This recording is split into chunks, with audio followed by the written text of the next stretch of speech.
Hello दोस्तों, तो मैं लेकर आया हूं संविधान का एक नया चैप्टर। और संविधान का एक नया चैप्टर के रूप में आप देखिएगा प्रस्तावना। एक नए सीरीज के साथ मैं स्टार्ट करने जा रहा हूं, प्रियम्बल। तो एक्चुअली प्रियम्बल है क्या? प्रस्तावना। आज जो भी चर्चा करेंगे हम प्रस्तावना के बारे में चर्चा करेंगे।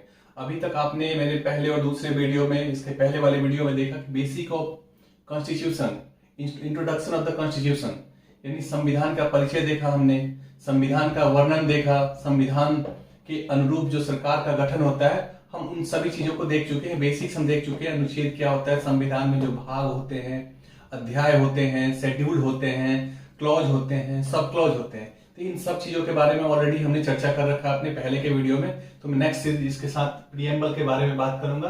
प्रियम्बल इट मींस प्रस्तावना बोलते हैं। प्रस्तावना एक्चुअली है क्या? सबसे पहला क्वेश्चन ये होता है कि प्रस्तावना क्या है। तो प्रस्तावना सिंपली मैं अगर बात करूं एक टर्म में छोटे से टर्म में, तो बोल सकता हूं एक परिचय है। इट मींस परिचय पत्र। जैसे कि हमारा आइडेंटिफिकेशन होता है, एक आइडेंटिटी कार्ड होता है, तो वैसे ही क्या प्रस्तावना एक आइडेंटिटी है, परिचय है। इट मींस ये संविधान का परिचय देता है, एक आइडेंटिफिकेशन है। इसमें उद्देश्य और आदर्शों की बात की गई है। तो हम देखेंगे प्रस्तावना संविधान के लिए एक तरह से क्या करता है, ये मंच तैयार करने का काम करता है।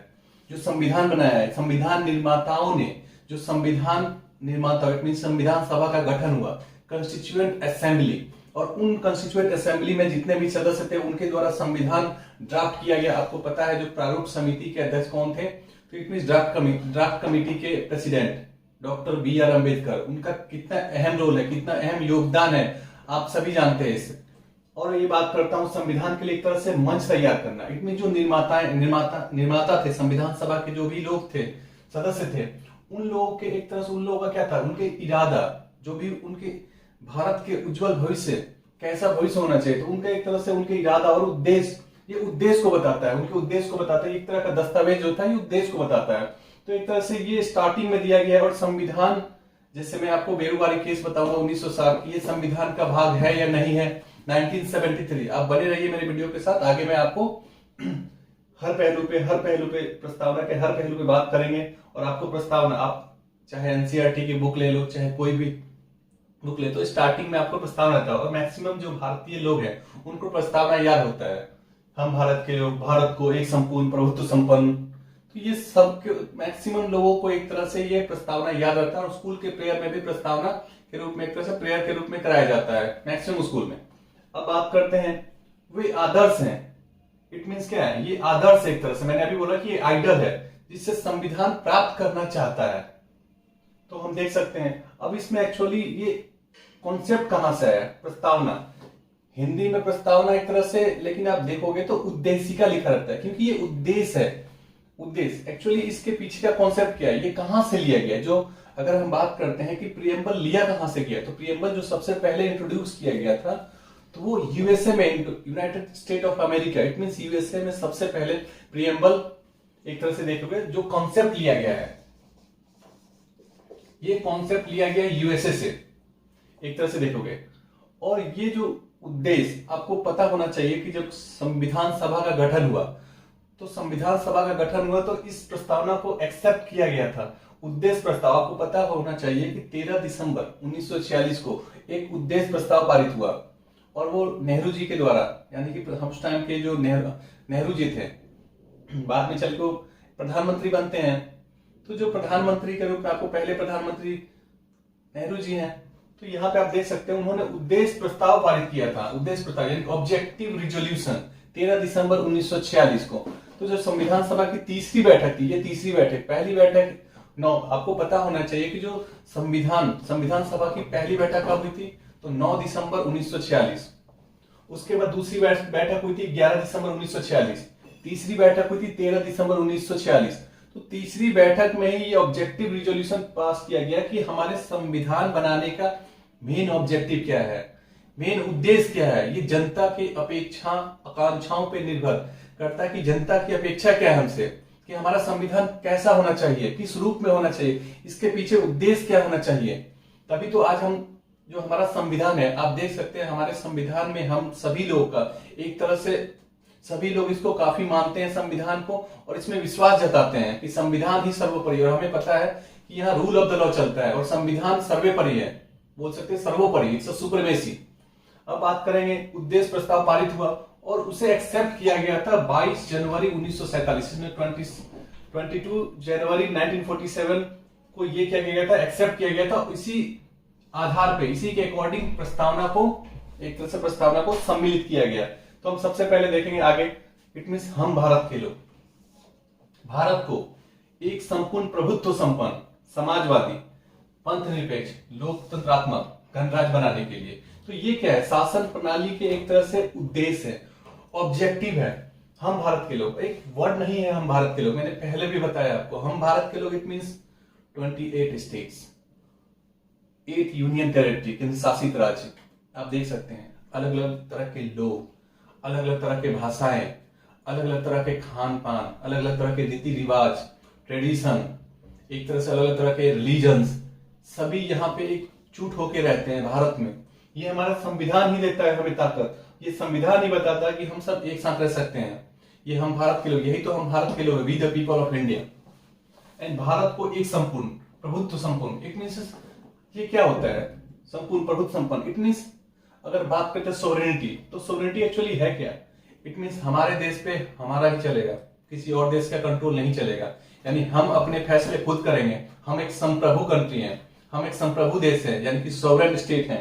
और आपको एक चीज पता होना चाहिए, संविधान में कहीं पे देश का जिक्र नहीं है, राज्य, राज्य शब्द का जिक्र किया गया। राज्य इट मीन्स देश, भारत देश की बात की जाती है। तो एक तरह से सॉवरेनिटी है, किसी दूसरे देश का कंट्रोल हम पर नहीं चलेगा, हम अपने अकॉर्डिंग काम करेंगे। तो एक चीज है, अब देख सकते हैं समाजवादी, जिसको बोलते हैं सोशलिस्ट, एक तरह से समाजवादी, सोशलिज्म जिसको बोलते हैं, ये कॉन्सेप्ट कहां से आया, ये एक तरह से ये जो कॉन्सेप्ट, ये वैसे सारा आपको पता होना चाहिए, कोल्ड वार, उसके बाद 1991 में एक तरह से समाजवाद, वहां पे एक तरह से क्या चल रहा है, यूएसएसआर चल रहा है, यूएसएसआर का डिक्लाइन होता है, यूएसएसआर का उसका 15 देशों में विभाजित होता है। तो हमने समाजवाद का जो कॉन्सेप्ट लिया था, एक तरह से रसिया से, एक तरह से बोल सकते यूएसएसआर, सोवियत संघ से हमने लिया था। तो लेकिन हमारे यहाँ जो मॉडल चलता है वो कैसा मॉडल चलता है, मिक्स मॉडल चलता है, समाजवाद भी प्लस हमारे यहाँ मिश्रित मॉडल जिसको बोलते हैं, समाजवाद का भी कॉन्सेप्ट चलता है, इट मीन्स साथ साथ हमारा पूंजीवाद का भी कॉन्सेप्ट चलता है। तो दोनों मिक्स चलता है हमारे यहाँ, समाजवाद कंप्लीटली है नहीं, पूंजीवाद है, दोनों का मिक्सचर चलता है, क्योंकि दोनों की जरूरत है। हमने ऐसा पाया कि हमें दोनों की जरूरत है। और समाजवाद एक तरह से अम्ब्रेला वर्ड है, जो समाजवाद की बात करेंगे ये एक तरह से अम्ब्रेला वर्ड है। और मैं जब बताऊंगा आगे समाजवाद पे चर्चा करूंगा अलग से वीडियो में, समाजवाद कार्ल मार्क्स की बात करूंगा, कार्ल मार्क्स से हमारा जो समाजवाद वो कैसे अलग है। समाजवाद में एक्चुअली जो राज्य की जिम्मेदारी होती है, यानी कि जो भी संसाधन है उस पर सबका अधिकार होना चाहिए, राज्य उसको देखना, राज्य का दायित्व होना चाहिए कि उस संसाधन को कैसे सभी के रूप में समान बंटवारा की जाए। तो ये एक तरह से समाजवाद का कॉन्सेप्ट है। समाजवाद एक बोलते हैं ना अम्ब्रेला टाइप का, उसके अंदर ही सब कुछ, एक आइडल है। तब बात करेंगे पंथ निरपेक्ष, यहां बात करते हैं सेक्युलरिज्म। इंग्लिश में अगर इस वर्ड को देखिएगा तो सेक्युलर वर्ड आता है, पंथ निरपेक्ष, लेकिन हिंदी में धर्म निरपेक्ष अगर बात करिए पंथ निरपेक्ष, तो दोनों का इंग्लिश सेक्युलर वर्ड ही होता है एक्चुअली, लेकिन यहाँ पे हम पंथ निरपेक्ष बोलते हैं। इट मीन्स हमारा जो देश है कोई ऑफिशियल रिलीजन नहीं है। यहाँ पे अगर बात करेंगे तो यहाँ पे कोई भी ऑफिशियल रिलीजन नहीं है कि ये हिंदू है, हिंदू राष्ट्र है, या मुस्लिम राष्ट्र है, या ईसाई राष्ट्र है, कैसा भी नहीं। यहाँ पे सभी धर्म के लोग रह सकते हैं। हमारा संविधान ये बताता है कि यहाँ सभी तरह के धर्म यहाँ पे रह सकते हैं आजादी से, क्योंकि हमें फंडामेंटल राइट दिया है, धर्म की स्वतंत्रता, धर्म की उपासना, किसी भी, यानी एक व्यक्तिगत आस्था है कि कोई भी व्यक्ति किसी भी धर्म को मान सकता है। ये राष्ट्र आपको नहीं रोक सकता है, क्योंकि ये संविधान हमें राइट देता है। ये बात करते हैं धर्म निरपेक्ष। और हमारा कोई भी, इट मीन्स जो इंडिया है, इंडिया का ऑफिशियल रिलीजन नहीं है। अब बात करते हैं लोकतंत्रात्मक, it means democratic. India is a democratic country and you know India is the largest democratic country of the whole over the world. It means India दुनिया का सबसे बड़ा, भारत दुनिया का सबसे बड़ा लोकतांत्रिक देश है। जनता ही सर्वोपरि है। इट मीन्स जनता हमें क्या करती है, लोकतंत्र, लोगों से मिलकर जो तंत्र बना है। इट मीन्स लोग ही डिसाइड करते हैं कि शासन चलाने वाला कौन होगा, लोग डिसाइड करेंगे। लोग राइट टू वोट, यानी सार्वभौमिक वयस्क मताधिकार के आधार पे जिनके पास वोटिंग राइट्स हैं वो क्या करते हैं, वोट करते हैं और अपने प्रतिनिधि को चुनते हैं। और वो प्रतिनिधि हमारे ऊपर एक तरह से शासन करता है, भारत देश के ऊपर, वो भी संविधान के अनुरूप ही।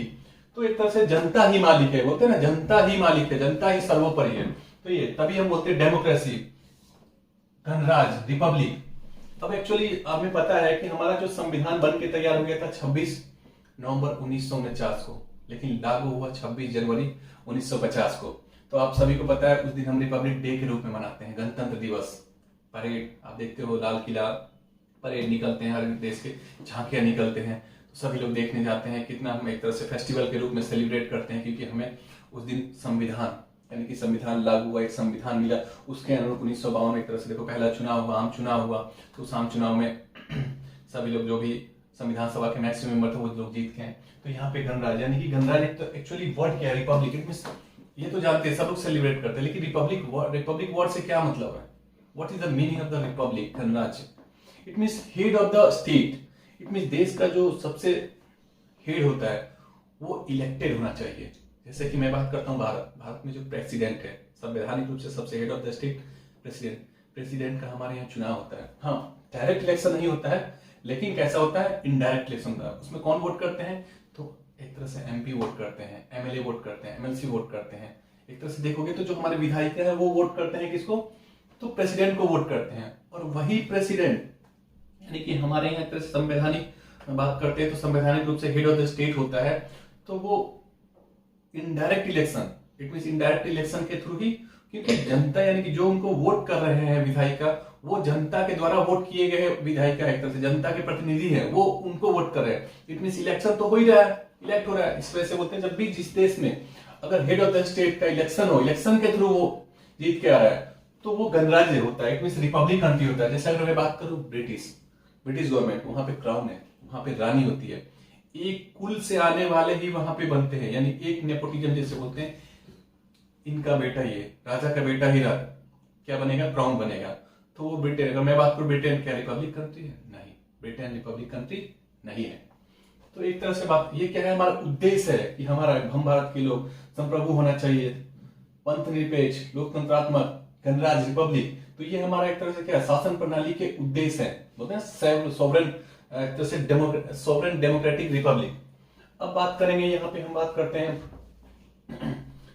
अगर हम बात करते हैं तो तथा उसके समस्त नागरिकों को सामाजिक, आर्थिक और राजनीतिक न्याय, इट मींस न्याय, जस्टिस कैसा होना चाहिए?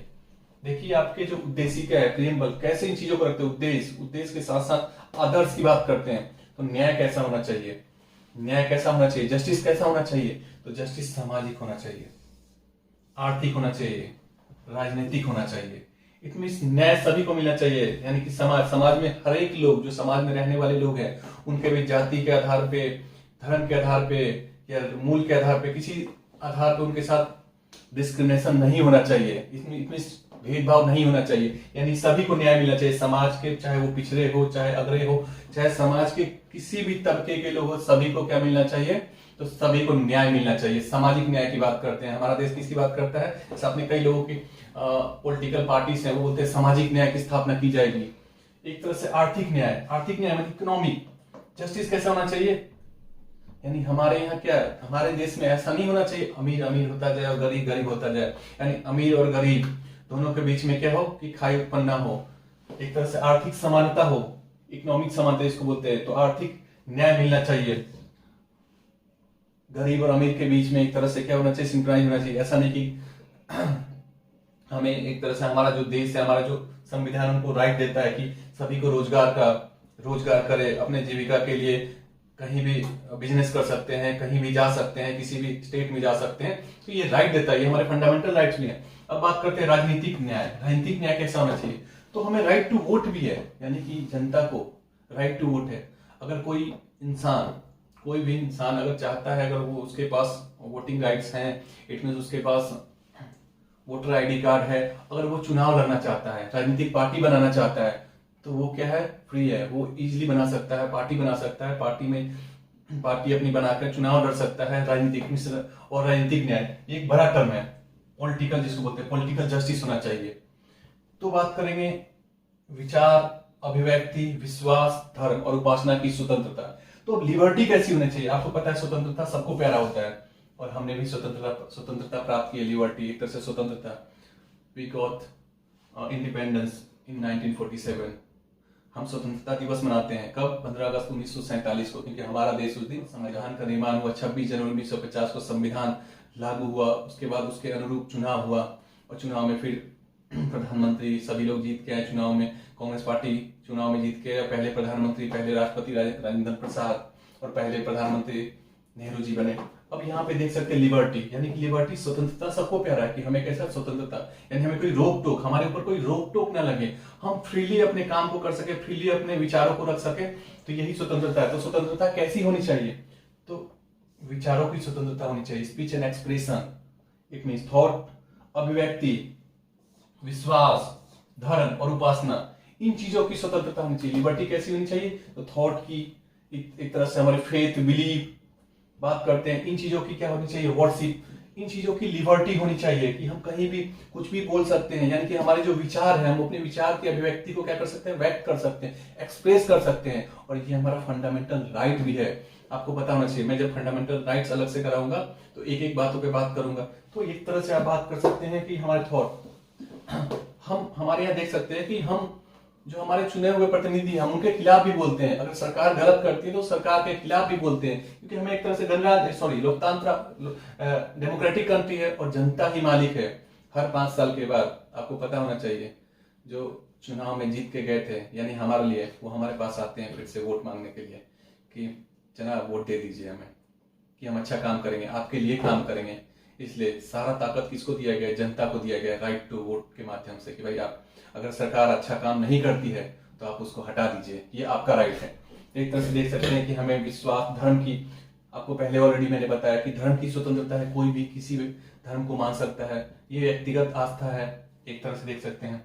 एक तरह से वर्शिप करने की आस्था है, हम कहीं भी स्वतंत्रता है तो हम कहीं भी जा सकते हैं। अगर रोजगार लेने के लिए, जैसे कई लोग एक स्टेट से दूसरे स्टेट जाते हैं, दूसरे स्टेट में जाके रोजगार, एक तरह से कई लोग दिल्ली में, आप देख सकते हो दिल्ली में कई दूसरे स्टेट के रहते हैं, यहाँ पे लोग रहते हैं और यहाँ पे एक तरह से अपने जीविका के लिए जॉब करते हैं और यहाँ पे रहते हैं।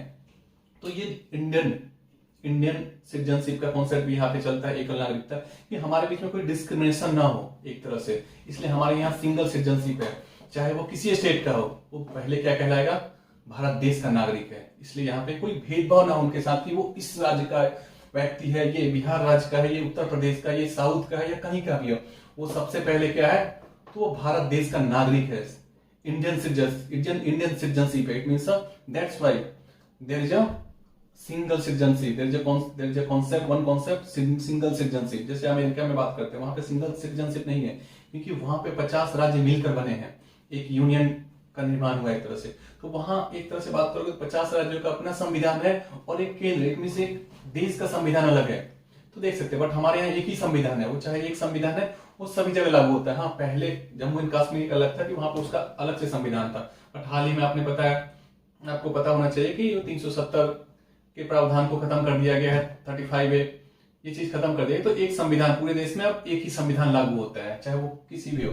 हाँ, कुछ विशेष प्रावधान किए गए हैं, कुछ जैसे 371 है, पहले 370 थे, 370 को एक तरह से हटाया नहीं है, 370 के प्रावधान को, क्योंकि 370 ये बताता है कि जम्मू कश्मीर भारत का अभिन्न हिस्सा है। तो अब हम बात करते हैं यहाँ पे, एक तरह से आपने देख लिया व्यक्ति, विश्वास, फेथ होना चाहिए। उसके बाद बात करते हैं हम कि समता, इट मींस इक्वालिटी, प्रतिष्ठा और अवसर की समता, बोलते हैं ना, अवसर की समानता। It means status and opportunity, अवसर की समानता, यानी कि सरकारी जॉब हो चाहे कहीं भी हो, सभी को समान अवसर मिलेगा। अगर जॉब के लिए आप करते हैं, सबके लिए समान अवसर है, आप कहीं भी अप्लाई कर सकते हैं। हाँ, कुछ चीजों में रिजर्वेशन दिए गए, वो अफर्मेटिव एक्शन है।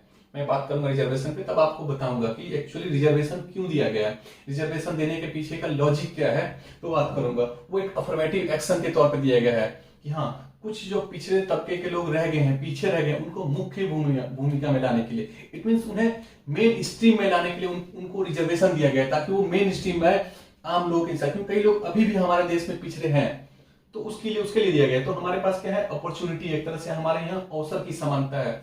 चाहे कहीं भी देख लीजिए, कोई भी अगर जॉब में जाना चाहता है तो उसके लिए एक तरह से अवसर की समानता है। जॉब है सभी के लिए, कोई भी लोग जॉब के लिए अप्लाई कर सकते हैं, चाहे किसी स्टेट के लिए, किसी स्टेट से बिलोंग करते हैं, तो आप देख सकते हैं। अब हम बात करते हैं तथा उन सब में व्यक्ति की गरिमा और राष्ट्र की एकता और अखंडता। तो व्यक्ति की गरिमा, डिग्निटी, यानी कोई भी व्यक्ति, उसकी एक डिग्निटी होती है। तो हमारे देश में जैसे लोग रहते हैं यहाँ पे, तो मैंने आपको पहले भी बताया था कि एक तरह से डिग्निटी यानी कि राइट टू लाइफ, जैसे मैं एग्जांपल के तौर पे बताऊंगा, हमारे यहाँ राइट टू लाइफ है, जीवन जीने का अधिकार है। तो जीवन जीने का अधिकार इट मींस नहीं कि हमें खाना पानी मिल गया और बस देश में रहते हैं तो ये राइट टू लाइफ हो गया, नहीं। यानी कि फ्रीडम, हमें सामाजिक न्याय होनी चाहिए, हमारे पास स्वतंत्रता होनी चाहिए, हमारे पास समानता होनी चाहिए, अवसर की समानता होनी चाहिए, स्टेटस, प्रतिष्ठा, डिग्निटी, यानी कि एक रिस्पेक्ट के साथ जीना, डिग्निटी के साथ जीना है क्या होता है, जीवन जीने का अधिकार होता है।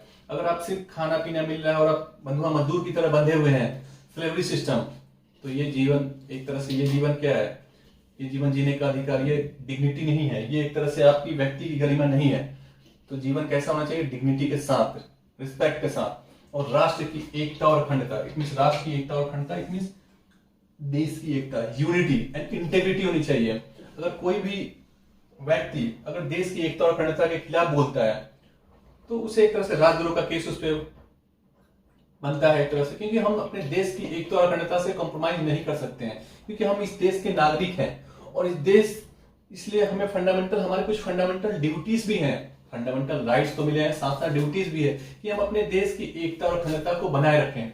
और आपको मैं बताना चाहूंगा कि जो कुछ समाजवादी, जैसे ये वर्ड हुआ पंथ निरपेक्ष और अखंडता, इंटेग्रिटी, ये वर्ड है एक तरह से ओरिजिनल कॉन्स्टिट्यूशन, जब ओरिजिनल कॉन्स्टिट्यूशन तैयार हुआ है, जब प्रीएम्बल तैयार हुआ है, तो ये उस टाइम नहीं जोड़ा गया, ये 42वें संविधान संशोधन, इट मींस 42 कॉन्स्टिट्यूशन अमेंडमेंट, संविधान संशोधन के माध्यम से इनको जोड़ा गया है। समाजवादी, पंथ निरपेक्ष, सेक्युलरिज्म एंड इंटेग्रिटी, इसको जोड़ा गया है। आपको पता होना चाहिए कि 1976 42वें संविधान संशोधन 1976, इट मींस इमरजेंसी का टाइम, आपातकाल, और उस टाइम की प्रधानमंत्री कौन थी, तो श्रीमती इंदिरा गांधी थी।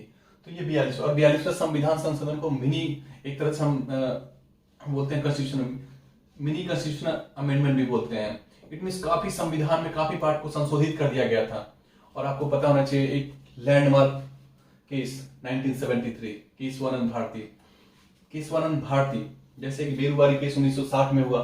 तो बेरुवारी केस में जो सुप्रीम कोर्ट ने ये फैसला सुनाया कि जो संविधान में जो प्रीएम्बल है, प्रस्तावना है, एक तरह से ये संविधान का पार्ट नहीं है, भाग नहीं है, लेकिन उसी को संविधान सभा के जो सबसे बड़ी संविधान बोलते हैं उसको, संविधान सभा का जो बेंच है, एक तरह से 13 जजों की बेंच है 1973, केशवानंद भारती। अगर मुझसे कोई पूछे कि आप बताइए कि लैंडमार्क केस के रूप में आप किसको देखते हैं, तो मैं 1973 के केस केशवानंद भारती को देखता हूँ। केशवानंद भारती केस में 13 जजों की पीठ ने ये सुनाया 7:6 के रेशियो से, तो ये सुनाया कि जो वो भरत है, लेकिन मैं अभी बताना चाहूंगा प्रीएम्बल के बारे में, कि उन्होंने बोला कि जो प्रस्तावना है, प्रीएम्बल है, ये संविधान का ही भाग है एक तरह से। तो उसने जो पहले वाले फैसला बेरुवारी केस, उसको पलट दिया। Basic structure of the constitution, it means मूल संविधान की जो संरचना है, 1973 की केस के बारे में बात कर रहा था, 1973, it means landmark case, Kesavananda Bharati. तो उसमें जो 7:6 यानी 13 जजों की पीठ ने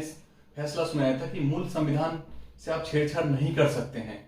ये 42वां संविधान संशोधन, मिनी कॉन्स्टिट्यूशन अमेंडमेंट जिसको बोलते हैं, कि बहुत सारे एक तरह से अमेंडमेंट कर दिए गए थे। तो मूल संविधान से आप से छेड़छाड़ नहीं कर सकते हैं एक तरह से, तो उसमें सुनाया गया, और ये लैंडमार्क केस है। अदरवाइज यहाँ पे जैसे पाकिस्तान देख चुके हो कि वहां पे कई बार संविधान ही चेंज कर दिया गया है, संविधान चेंज कर दिया है, कई ऐसे कंट्री जहाँ पे संविधान ही चेंज कर दिया है, लेकिन हमारा जो संविधान है उसके जो मूल कॉन्सेप्ट है वो चेंज है, basic structure of the constitution वो बना रहेगा। और उन्होंने ये भी बोला कि हम समय समय पर बताएंगे कि बेसिक स्ट्रक्चर यानी कि मूल संरचना एक तरह से क्या क्या है। ये नहीं, उसी टाइम उन्होंने नहीं बताया कि basic structure of the constitution है, तो उसका एक तरह से कि हाँ समय के अनुरूप ही बताएंगे कि क्या इंपॉर्टेंट है, क्या एक तरह से basic structure of the constitution है, कौन सा पार्ट है मूल संरचना का, कि हम समय के साथ बताएंगे, क्योंकि समय के साथ चीजें बदलती है, इसलिए ये चीजें अपने पास ही रख लिया। और ये चीज अच्छा भी किया उन्होंने, क्योंकि चीजें समय के साथ बदलती है। तो यहाँ पे हम देख सकते हैं। और जो ये है आपके, एक तरह से हम बात करते हैं सामाजिक, आर्थिक और राजनीतिक न्याय। जो सामाजिक, आर्थिक, राजनीतिक, ये कहां से लिया गया है, तो ये रूसी क्रांति कब, 1917 की रूसी क्रांति से लिया गया। एक तरह से हम बात करते हैं 1917 के रूसी क्रांति से। और 1973 के जो एक तरह से मैं बात करता हूं, 1973 का जो केशवानंद भारती केस है, तो उसने ये साबित कर दिया कि जो प्रीएम्बल है ये संविधान का अभिन्न भाग है, संविधान का ही भाग है। अब हम बात करते हैं बंधुता, राष्ट्र की एकता और अखंडता, सुनिश्चित करने वाली, बंधुता बढ़ाने के लिए। बंधुता it means fraternity, it means भाईचारा।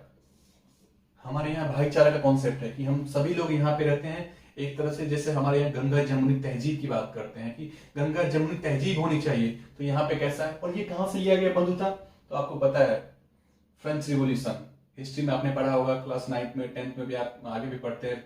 फ्रेंच रिवॉल्यूशन, फ्रांस की क्रांति, लुईस 16 की बात होती है। वहां पे एक तरह से मोनार्की बाद में चल के वहां पे लोगों ने, यानी वहां पे 3 स्टेट के लोग थे, स्टेट में डिवाइड थे। वहां की जो सोसाइटी थी कैसी थी, 3 स्टेट में डिवाइड थे। एक तरह से clergy, nobility and third person, common people लोग जो थे, आम पीजेंट्स इनको बोला जाता था। इट मीन स्लेवरी, पीजेंट्स इनको बोला जाता था कि जो लोग किसान थे, लैंडलेस फार्मर जिनको बोले जाते थे, जिनके पास, और वो 90% लोग थे, और मात्र चंद लोग उन पे एक तरह से क्या कर रहे हैं, डोमिनेट कर रहे हैं, उनके ऊपर राज्य कर रहे हैं। और टैक्सेस कौन ज्यादा दे रहा है, तो यही लोग दे रहे हैं, यानी कि थर्ड क्लास के लोग, जो कॉमन पीपल लोग हैं, उनको टैक्स भी ज्यादा देना पड़ रहा है। तो राजा के खिलाफ एक तरह से क्या बन रहा है, यानी वहां का जो लुईस 16 है और वहां पे मोनार्की सिस्टम है, एक तरह से लोगों में एक तरह से गुस्सा भर रहा है कि टैक्स हम दे रहे हैं, और फायदा कौन ले रहा है, 2 क्लास के लोग, नोबिलिटी क्लास के लोग, और कौन, तो क्लर्जी क्लास के लोग। और इवन क्लर्जी क्लास के लोग जो एक तरह से पादरी वर्ग के लोग थे, तो उनको भी अलग से टैक्स, अपने भी जो भी फसल, क्रॉप्स वगैरह प्रोडक्ट करते थे, इट मीन प्रोड्यूस करते थे, तो उसका 1/10 इट मीन 10% बोल सकते हो कि वो उनको भी अलग से देना पड़ता था। तो ये आप समझ सकते हैं कि उनके ऊपर कितना एक तरह से दबाव था, प्रेशर था। और उनकी जो डेली वेजेस थे वो काफी कम थे, और डेली वेजेस वैसे फिक्स, और उनकी जो पॉपुलेशन वो डे बाई डे इंक्रीज कर रहा है, एक तरह से पॉपुलेशन इंक्रीज कर रहा है, और जो प्रोडक्शन वो काफी कम हो रहा है। तो जो उनके पास फूड ग्रेन्स वगैरह, इस चीज की कभी सूखा पड़ जा रहा है, तो इससे जो प्रोडक्शन में और कमी आ गई, हार्वेस्टिंग कम हो रहा है, इट मीन्स वहां पे जो फसल वगैरह काफी कम उपजा हो रहे हैं। तो लोगों की जो नीड थी, यानी भोजन, वो कहां से आएगा। और ऊपर से जो मोनार्की है, इट मीन्स वहां का जो राजा है वो टैक्स इंप्लीमेंट कर रहा है ज्यादा से ज्यादा।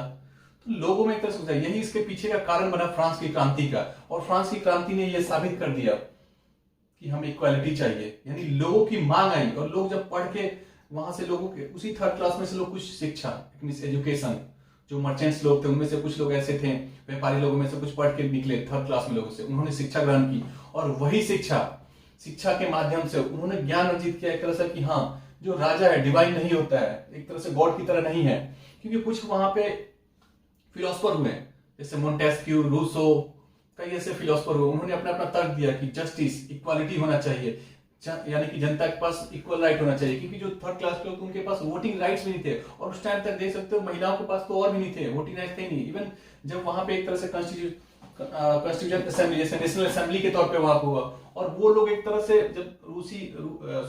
जब फ्रांस में जब तीनों को बुलाया जाता है टैक्स इंप्लीमेंट करने के लिए राजा के द्वारा, और ब्रेड की कीमत भी एक तरह से बढ़ रही है डे बाई डे, तो ये एक तरह से उनके मन में गुस्सा है कि हमारे साथ ये असमानता, डिस्क्रिमिनेशन कर रहे हैं, दो वर्ग के लोगों को एक तरह से फायदा मिल रहा है, और हम जो सब कुछ टैक्स दे रहे हैं हमें उसका कुछ नहीं मिल रहा है, हम एक तरह से गुलाम की तरह है। तो उनके अंदर एक तरह से गुस्सा राजा के प्रति, मोनार्क के प्रति बढ़ता जा रहा है। और जब इंप्लीमेंट टैक्स, और राजा अपने ऐसो आराम, राजा ऐसे ही होते हैं, ऐसो आराम के लिए खर्च किए जा रहा है जनता के पैसे, इट मीन थर्ड क्लास के लोगों के पैसे से। तो जब एक तरह से वर्साइल में बुलाया गया उनको कि ठीक है हम टैक्स इंप्लीमेंट करेंगे, तो जो थर्ड क्लास के लोग बाहर निकल गए कि नहीं, और उन्होंने एक तरह से टेनिस कोर्ट में बैठ गए कि संविधान का निर्माण ड्राफ्ट यही करेंगे, और संविधान बनेगा, और हमें इक्वल राइट चाहिए। क्योंकि वहां पे उनके पास इक्वल वोटिंग राइट्स भी नहीं थे, 2 लोगों के पास एक वोट थे, एक तरह से बोलोगे। और जो ये सभी लोग थे, जो अप्रोक्स 600 मेंबर्स वहां पे के 600 मेंबर्स थे, और 300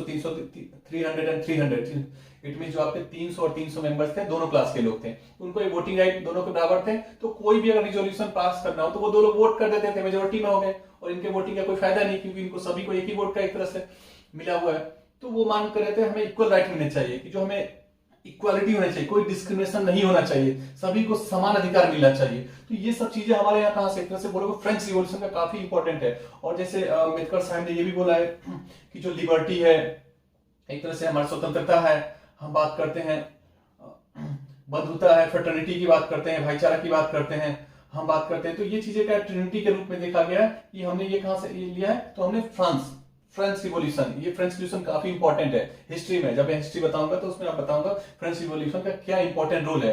इवन आप देख सकते हैं अमेरिका, क्योंकि अमेरिका भी जब आजाद हुआ तो अमेरिका आजाद होने के लगभग 80 सालों से 100 सालों के बीच में यानी कि वोटिंग राइट्स महिलाओं को नहीं था, लेकिन हमारे यहाँ महिलाओं को भी वोटिंग राइट दिया गया। यानी हमारे यहाँ जब संविधान बना तो इक्वल राइट, चाहे वो पुरुष हो या महिला हो, समान अधिकार मिलेगा उनको, समान वोटिंग राइट मिलेंगे।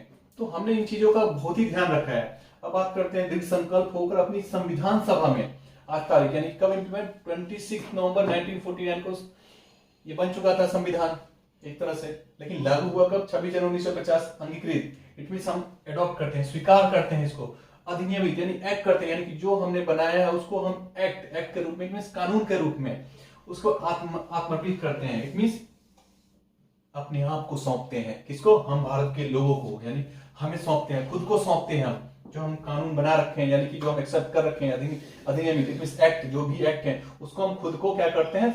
आत्मर्पित यानी कि समर्पित करते हैं कि ठीक है ये हमारा कानून है। तो आप देख सकते हैं ये हमारा काफी इंपॉर्टेंट पार्ट है। और जब मैं बात करना चाहूंगा तो जो अंतिम बैठक संविधान सभा की मैंने पहली बैठक बताई थी 9 दिसंबर 1946, लास्ट बैठक कब हुई थी? 24 जनवरी 1950। उसी के तर्ज पे एक तरह से राजेंद्र प्रसाद को प्रेसिडेंट के रूप में। तो आप आगे देख सकते हैं, इसी के साथ आगे देख सकते हैं प्रस्तावना की मुख्य बातें। एक्चुअली मैंने आप प्रस्तावना आपने देखा, प्रस्तावना एक तरह से मैंने लिखा हुआ था। प्रस्तावना के जितने भी तक सब थे, प्रस्तावना में जो भी चीजें थी, हम भारत के लोग प्रभुत्व संपन्न समाजवादी उद्देश्य और आदर्शों के साथ एक परिचय पत्र के रूप में। और मैं आपको इंटरेस्टिंग थिंग बताना चाहूंगा, जो संविधान बना था, एक्चुअल जो संविधान ओरिजिनल संविधान है वो इंग्लिश में था, बाद में चल के इसे हिंदी में रूपांतरण किया गया, लेकिन जो एक्चुअल संविधान है वो इंग्लिश में लिखा हुआ था। अब मैं बात करता हूँ प्रस्तावना की मुख्य बातें, मैंने एक एक करके ऑलरेडी बता रखा है, बट मैं विशेषताएं, इसकी मुख्य बातें और विशेषताएं क्या है, उद्देश्य यानी शासन शक्ति का स्रोत, स्वरूप और उद्देश्य क्या क्या था, तो वहां भी डील किया। मैं यहाँ बताता हूँ एक एक करके। तो शासन शक्ति का स्रोत कहाँ है, यानी कि जो संविधान है, यानी कि जो प्रियम्बल में एक तरह से निचोड़ जो सार दिया गया है, आप उसका परिचय पत्र के रूप में देख सकते हैं कि इसके माध्यम से बता सकते हैं कि हमारा संविधान कैसा है, यानी उसको एक तरह से सार के रूप में, परिचय के रूप में, यानी कि जो संविधान सभा के लोग प्राप्त करना चाहते हैं उसमें प्रस्तावना में ही सम्मिलित कर दिया गया है। और मैंने आपको बताया भी कि जो 1976 यानी कि 3 चीजें अगर बात करते हैं, समाजवादी, सोशलिज्म, सेक्युलरिज्म और अखंडता, इंटीग्रिटी, इन 3 चीजों को एक तरह से 42वें संविधान संशोधन के माध्यम से सम्मिलित किया गया 1976 में श्रीमती इंदिरा गांधी के द्वारा। तो हम बात करते हैं एक्चुअली कि शासन शक्ति का स्रोत क्या है, सोर्स क्या है। जो शासन है यानी कि एक तरह से इसका सोर्स क्या है, तो सोर्स क्या है? जनता है, क्योंकि जनता को ही सबसे ज्यादा पावर दिया गया है। जैसे बोलते हैं, हम क्या बोलते हैं, लोक प्रभुता, लोग ही प्रभु है, कि जनता ही मालिक है, जनता ही सर्वोपरि है, जनता डिसाइड करेगी कि शासन कैसे चलेगा। वो शासन में कौन लोग बैठेंगे ये जनता डिसाइड करेगी। अब देख सकते हैं जैसे कि एक मैं बात करता हूं रूसो क्या एक फ्रेंच विचारक हैं, फ्रांस के एक तो विचारक, मैंने अभी थोड़ी देर पहले ही बताया। तो वो बोलते हैं कि फ्रेंच में लिखा गया है वॉक्स प्रॉपर्ली वॉक्स गॉड। इसका मतलब क्या होता है एक्चुअली? वॉइस ऑफ, अगर मैं यहां लगा voice of people is voice of God. It mean जनता की वाणी, जनता की वाणी ही क्या है? ईश्वर की वाणी। तभी तो बोलते हैं जनता ही मालिक है। आप देखते होंगे चाहे वो प्रधानमंत्री मोदी जी हो, चाहे केजरीवाल हो, चाहे कोई बड़े लीडर है, क्या बोलते हैं रैली में? आप ही मालिक हैं, जनता ही मालिक है, क्योंकि जनता ही वोट करती है। जनता के पास एक ताकत दिया गया है, इस संविधान ने एक ताकत दिया है राइट टू वोट का, सार्वभौमिक मताधिकार के आधार पे। और यहाँ पे एक तरह से हमारी महिलाएं विशेष बढ़ चढ़ के हिस्सा लेती हैं।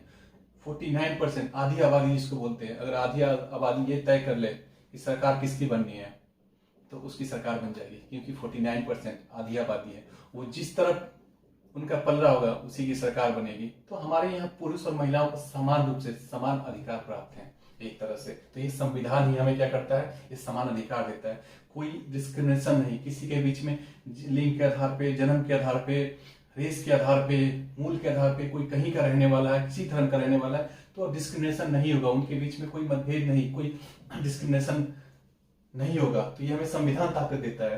एक तरह से बात करते हैं, लोग ही प्रभु है, जनता ही मालिक है, तो यानी कि शासन शक्ति का स्वरूप क्या है, एक तरह से बोलो स्रोत क्या है, तो जनता, we the people of India. शासन शक्ति का स्वरूप, अब स्वरूप कैसा होगा? मैंने आपको बताया था, स्वरूप संपूर्ण प्रभुत्व संपन्न, यानी कि सॉवरेनिटी होगी, किसी और देश का नहीं चलेगा हमारे ऊपर कंट्रोल, हमारे ऊपर हमारा ही कंट्रोल चलेगा। समाजवादी, सोशलिज्म, एक तरह से राज्य तय करेगा। राज्य यानी कि हमारे संसाधन का बंटवारा समान रूप से बंटवारा होना चाहिए। सोशलिज्म एक अम्ब्रेला वर्ड है। सोशलिज्म बात करते हैं, सोशलिज्म वाले से टॉपिक पे बात करूंगा। यानी कि समाज में सभी तरह के न्याय मिलने चाहिए। सब यानी समाज में हर एक तबके के साथ क्या होना चाहिए, समान व्यवहार, समान न्याय की बात होनी चाहिए, समान राइट्स की बात होनी चाहिए। तो ये बात करते हैं। पंथ निरपेक्ष, सेक्युलर, यानी कि हमारा कंट्री सेक्युलर कंट्री बोलते हैं ना, वी आर सेक्युलर कंट्री। हमारा देश कैसा सेक्युलर कंट्री है, धर्मनिरपेक्ष कंट्री है। हमारा कोई ऑफिशियल रिलीजन नहीं है। अगर हम बात करते हैं कि हमारे यहाँ एक तरह से फंडामेंटल राइट भी है, जीवन जीने का अधिकार भी है, इक्वालिटी बिफोर द लॉ भी, आर्टिकल 14 समानता का अधिकार भी है हमारे यहाँ, कि सभी लोग समान है कानून के नजर में, सभी समान है। चाहे वो अमीर का बच्चा हो या गरीब का बच्चा हो, या गरीब हो या अमीर हो, संविधान के नजर के अकॉर्डिंग, कानून के रूप में, कानून के हिसाब से देखोगे आप तो सभी समान है। कानून के समझ होते हैं ना कि कानून के इक्वालिटी बिफोर द लॉ, कानून के समझ सभी क्या है, बराबर है। तो ये बात करते हैं। और आपको इवन अपने पसंद की लड़की से शादी करने का क्या है, आपको राइट मिला है, क्योंकि वो आपके जीवन साथी चुनने का अधिकार है। ये फंडामेंटल राइट्स है। हाँ, ऐसा नहीं है कि आप, इसका ये मतलब नहीं हुआ कि आप किसी को पसंद कर लिए तो उसी से हो गया, ऐसा नहीं है। उसको भी अधिकार है, क्योंकि ये फंडामेंटल राइट्स अगर पुरुष को है तो वो फंडामेंटल राइट्स स्त्री को, इट मींस गर्ल को भी है, गर्ल्स को भी है, और ये फंडामेंटल राइट जेंट्स को भी है, तो दोनों को है। तो अपने जीवन साथी चुनने का अधिकार, जीवन जीने का अधिकार, ये सब फंडामेंटल राइट्स में दिए गए हैं। ये हमें संविधान ताकत देता है। डेमोक्रेटिक गणराज्य, रिपब्लिक, ऑलरेडी मैं डिस्कस कर चुका था। ये शासन शक्ति का स्वरूप है। ये इसके फीचर्स बताते हैं, यानी जो प्रेम्बल्स है हमारे, ये मेन बात है, यानी मेन विशेषताएं है, मुख्य बात है ये। और शासन शक्ति का उद्देश्य, ऑब्जेक्टिव, ऑलरेडी मैंने डिस्कस किया, न्याय। और मैं बात करना चाहूंगा तो जो न्याय, जस्टिस, लिबर्टी और जो इंटीग्रिटी, ये जो आप एक तरह बंधुता, फ्रेटर्निटी, ये जो इसे ट्रिनिटी, इसे क्या बोलते हैं, अगर बात करें तो अम्बेडकर साहब ने ट्रिनिटी का कॉन्सेप्ट किया। ये ट्रिनिटी है, ये फ्रांस से आया, ये फ्रेंच रिवॉल्यूशन का दिया हुआ एक तरह से। फ्रेंच रिवॉल्यूशन से भी हमने काफी चीज सीखा है, रूस से भी। हमारे देश में जो अगर संविधान बना है तो संविधान के अलग अलग पार्ट्स अलग अलग जगहों से लिए गए हैं, यानी कि कई संविधान को, 60 से ज्यादा देशों के संविधान को पढ़ा गया है, फिर हमारा संविधान बना है। सोच सकते हो, इसलिए लोगों में अपार जन समर्थक हमारे संविधान के प्रति है, और एक विश्वास है संविधान के प्रति लोगों में। इसलिए संविधान को हम सर्वोपरि मानते भी हैं। न्याय, आपको मैंने ऑलरेडी बता दिया कि न्याय कैसी होनी चाहिए। तो सामाजिक न्याय, आर्थिक न्याय, राजनीतिक न्याय, स्वतंत्रता, लिबर्टी होनी चाहिए, धर्म की उपासना हो, चाहे बिलीफ हो, फेथ हो, थॉट, स्पीच एंड एक्सप्रेशन हो, अभिव्यक्ति की आजादी हो, ये सारी आजादी होनी चाहिए। तो ये हमारा संविधान ही हमें राइट देता है। समानता, इक्वालिटी होनी चाहिए। मैंने ऑलरेडी बताया अभी कि समानता होनी चाहिए, यानी कोई डिस्क्रिमिनेशन नहीं होना चाहिए किसी भी जन्म के आधार पे या किसी मूल के आधार पे। अगर बात करते हैं व्यक्ति की गरिमा, तो व्यक्ति यानी जीवन जीने का अधिकार, डिग्निटी के साथ, विथ रिस्पेक्ट, व्यक्ति की गरिमा, यही तो जीवन जीने का अधिकार है। एकता और अखंडता, यूनिटी एंड इंटेग्रिटी, यानी कि देश एकता और अखंडता के साथ बने रहे। हमारे जितने भी 28 राज्य, 8 हमारे केंद्र शासित प्रदेश, वो मिलकर रहे। एकता, यूनिटी में ही सब कुछ है। हम बात करते हैं बंधुता, फ्रेटर्निटी, भाईचारा बना रहे। तो एक तरह से आप देखोगे तो ये मुख्य बातें हैं, विशेषताएं हैं किसके, तो प्रस्तावना के मुख्य बातें हैं। और जैसे मैं आप बात करूंगा तो कुछ आलोचक भी हुए, इनको बोलते हैं, कुछ संविधान के आलोचक हुए, आलोचना करते हैं कि ये, जैसे मैंने बताया कि शासन शक्ति का स्रोत क्या है, तो जनता ही मालिक है, जनता है। तो जो केसी वीर है, ये बोलते हैं जो आप लोक प्रभुता बोल रहे हो, ये भ्रम है। क्यों? तो इसके पहले आपको पीछे जानना पड़ेगा, ऐसा क्यों बोलते हैं, क्यों आलोचक ऐसा बोल रहे हैं। क्योंकि उन्होंने बोला कि जो संविधान सभा के जो लोग थे वो तो धनी लोग, शिक्षित लोग थे। जो एक तरह से संविधान सभा के जो लोग थे वो शिक्षित लोग, धनी लोग थे। ये तो बोला जाए कि और वो जनता के द्वारा डायरेक्ट इलेक्ट नहीं हुए थे, तो वो एक तरह से लेजिस्लेटिव, कुछ देशी रियासतों से वो वैसे चुनकर आए थे वो।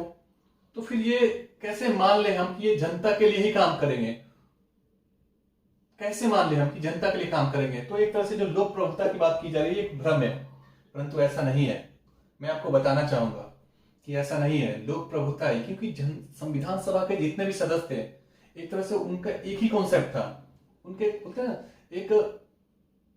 एक ही कॉन्फ्लिक्ट बोलते ना, एक ही इंटरेस्ट था कि जनता के लिए संविधान बनाना है, जनता की अपेक्षा और आकांक्षाओं के अनुरूप ही संविधान होना चाहिए। उनका एक ही इंटरेस्ट था, यानी कि जनता के हित में संविधान हो, और वो जनता के प्रतिनिधित्व भी कर रहे थे। इससे साफ जाहिर कैसे होगा कि हाँ, संविधान सभा के लोग जो थे वो डायरेक्ट चुन के नहीं आए थे, लेकिन जब संविधान बन गया 1950 में, 1952 में जब पहला चुनाव हुआ इसी संविधान के अनुरूप, जो संविधान सभा के मैक्सिमम मेंबर्स थे वही चुनाव जीत कर भी आए। तो ये अपने आप में ही साबित करता है कि ऐसा नहीं था कि वो लोग जनता के द्वारा जनता की बातें नहीं कर रहे थे, क्योंकि वही लोग दोबारा चुनकर भी आए 1952 में, और उसी अनुरूप, उसी संविधान के अनुरूप, और संविधान में जो लोकतंत्र यानी डेमोक्रेसी है, यानी डेमोक्रेसी को जो अपनाया गया है वो लोक प्रभुता के बिना संभव नहीं है, इम्पॉसिबल है। क्योंकि लोक प्रभुता है तभी तो डेमोक्रेसी है, तभी तो जनता ने चुना और उन्हीं लोगों को चुना, मैक्सिमम जो हमारे लीडर्स थे वही चुनकर आए प्रथम इलेक्शन जब 1952 में, तो वही लोग चुन के आए हैं। तो इससे ये साबित हो जाता है क्लियरली कि जो लोक प्रभुता यानी कि लोग ही प्रभु है, जनता ही मालिक है संविधान के अनुरूप। तो जो एक तरह से लोग जैसे कि केसी जैसे बोलते हैं भ्रम है, ऐसा नहीं है, तो ये गलत है। तो इसी के साथ मैं प्रस्तावना जो एक टॉपिक था इसको मैं विराम देता हूं यहीं पे। तो थैंक यू, एंड आप मेरे वीडियो को देखते रहिए। आगे भी मैं संविधान का जो एक तरह से मैंने सीरीज स्टार्ट किया, इस सीरीज को मैं आगे कंटिन्यू रखूंगा, और कुछ नए टॉपिक्स पे भी बात करना हो तो आप मुझे बताइएगा, नए टॉपिक्स पे भी बात करूंगा। तो इसी के साथ थैंक यू।